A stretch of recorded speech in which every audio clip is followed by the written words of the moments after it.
চাইলেই কি আর প্রত্যেকদিন নতুন, নতুন রেসিপি তৈরি করা যায়? না, একদমই না। পুরাতন রেসিপি আবার নতুন করে রান্না করে খেতে হয়। মেয়েদের তো সকাল থেকে রাত পর্যন্ত শুধু রান্নার চিন্তা। একবারে রান্না শেষ হতে না হতেই আরেকবারের রান্না শুরু করে দিতে হয়। আর আমার ক্ষেত্রেও এর ব্যতিক্রমটা নয়। কি রান্না করব এসব করতে, করতে বের করলাম রুই মাছ। রুই মাছ দিয়ে একটু আলু দিয়ে ঝোল রান্না করব। তাই রুই মাছটাকে ভালো করে ধুয়ে লবণ হলুদ দিয়ে ফ্রাই প্যানে ভেজে নিলাম। আমার কাছে মাছ ভাজাটা বড়ই কঠিন একটা কাজ। কারণ প্রত্যেকবারই দেখা যায় মাছ ভাজতে গেলে কোনো না কোনোভাবে আমার হাতে তেল ছিটকে পড়বেই পড়বে। আর আমি তো আবার একটা সহজ সরল মেয়ে, খুবই অবলা একটা নারী। তাই আমি না ভাজা মাছটা উল্টে খেতে জানি না।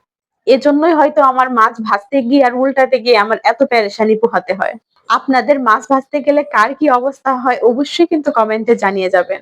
আর মাছ ভাজিতে বসিয়ে দিয়ে আমি মাঝারি সাইজের ৪ টা আলু ২ টুকরা করে কেটে নিয়েছি। আর এইখানে আমার মাছ ভাজিও কমপ্লিট হয়ে গেছে। বিয়ের আগে তো মা সব কাজ টুকটাক করতে দিলেও মাছ ভাজির কাজটা একদমই করতে দিত না। কারণ তেল ছিটকে দেখা যেত যে গায়ের মধ্যে এসে পড়ে যেত। আর এখন কি আর এই সুখ আছে? যত কষ্টই হোক নিজের কাজ তো নিজেই করতে হবে, তাই না? আর ফ্রাই প্যানে মাছ ভাজার ক্ষেত্রে তেলটা একটু বেশি দিতে হয়। কারণ ফ্রাই প্যান তো চওড়া, তেলটা একপাশে চলে যায়। ফ্রাই প্যানের সব পাশে যাতে মাছ ভাজাটা সুন্দরভাবে হয় এইজন্য ফ্রাই প্যানে একটু তেলটা বেশি ইউজ করতে হয়। যাই হোক এই ফ্রাই প্যানে যে তেলটা ছিল ওই তেলের মধ্যেই আমি পেঁয়াজটাকে ভেজে নিলাম। আর এর মধ্যে দিয়ে দিলাম ওই কেটে রাখা আলু। আলুটাও কিছুক্ষণ একটু হালকা মিডিয়াম আঁচে একটু ভেজে নিব। কেউ আবার আমার এই রান্নার টেকনিক দেখে এই টেকনিক ফলো করতে চায় না। রান্না যদি মজা না হয় তখন জামাই দিব আপনারা মাইর, তারপর দোষ হবে যত সব আমার।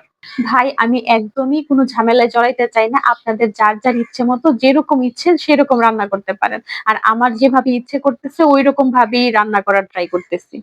আর আমি তো একদমই নতুন রাঁধুনি তাই পারফেক্টলি রান্না করতে পারিও না। রান্না পারফেক্ট হোক আর না হোক খেতে পারলেই হলো। আমার কাছে তো আমার প্রত্যেকটা রান্নাই অনেক মজাদার লাগে। কারণ সারাদিন কাজ করে যখন খেতে বসি তখন যাই খাই না কেন খিদা পেটে সবই আমার কাছে অনেক অমৃত মনে হয়।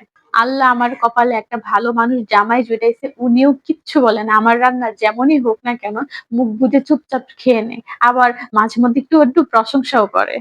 আর জামাইয়ের মুখের প্রশংসা শুনতে কার না ভালো লাগে। যখন জামাইয়ের মুখ থেকে কোনো প্রশংসা শুনি তখন তো কাজের গতি আরো দ্বিগুণ বেড়ে যায়। যাই হোক আমার জামাইয়ের কথা শুনে আপুরা আবার হিংসা করবেন না কিন্তু, হ্যাঁ? আর আপনারাও যদি চান আপনাদের জামাই আপনাদের প্রশংসা করুক তাহলে জীবনের রিস্ক নিয়ে একবার আমার মতো রান্না করার একবার ট্রাই করে দেখেন। যাই হোক আপনাদের সাথে গল্প করতে, করতে আমার কিন্তু মাছ রান্না প্রায় হয়ে গেছে। আর এই তরকারিটা রান্না করার সময় তরকারিটার স্মেল এত সুন্দর বের হয়েছিল, উফ! জাস্ট অসাধারণ। তাই আমি আর দেরি না করে গরম, গরম ভাত নিয়ে বসে পড়লাম খেতে। সাথে নিয়ে নিলাম একটা লেবু। লেবুটা ভালো করে চিপে এই গরম, গরম ভাতের সাথে রুই মাছ মিক্সড করে একদম তৃপ্তি সহকারে আমি খেয়ে নিলাম। আর আমার জামাইও এই মাছের ঝোলটাকে অনেক প্রশংসা করলো। বলল, "আজকের রান্নাটা তো বেশ মজাদার হয়েছে।" আমার আজকের ভিডিও এখানেই শেষ করলাম। আল্লাহ হাফেজ।